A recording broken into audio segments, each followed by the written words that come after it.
Good evening, dear students. Today's bio class we continue the lesson tissue.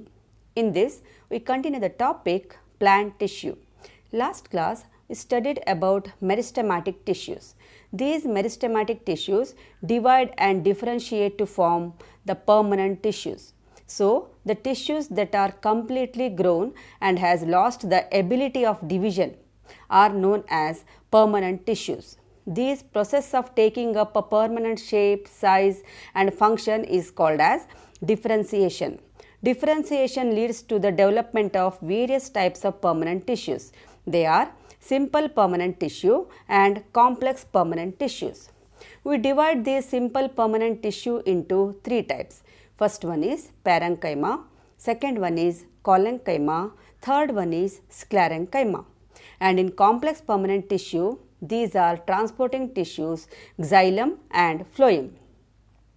First, we discuss in detail about simple permanent tissue.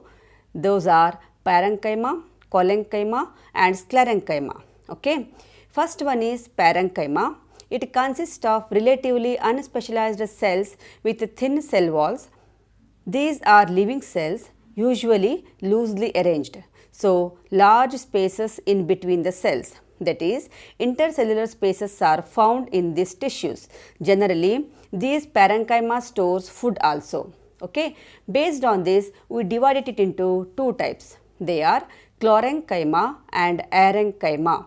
If chloroplast is present, the parenchyma tissue are called as chlorenchyma and it performs photosynthesis. In aquatic plants, large air cavities are present in parenchyma to give tendency to a plant to float or to rise when submerged in water.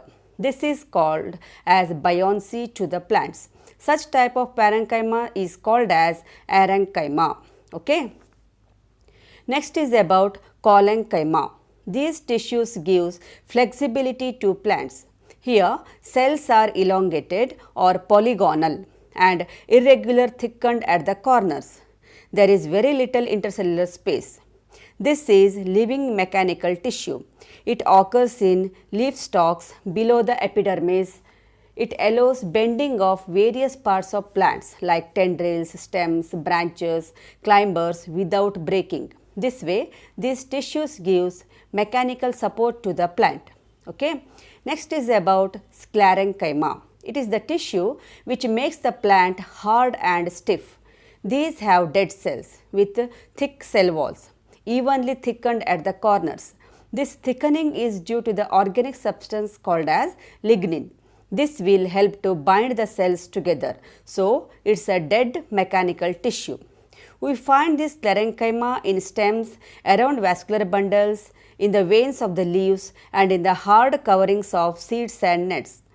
These are called as fibers and sclerites. Fibers we can see in the husk of coconuts, jutes, etc.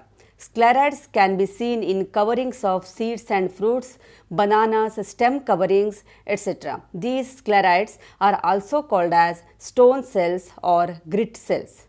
Okay. So, up to here we discussed the simple permanent tissues like parenchyma, collenchyma and sclerenchyma with their types.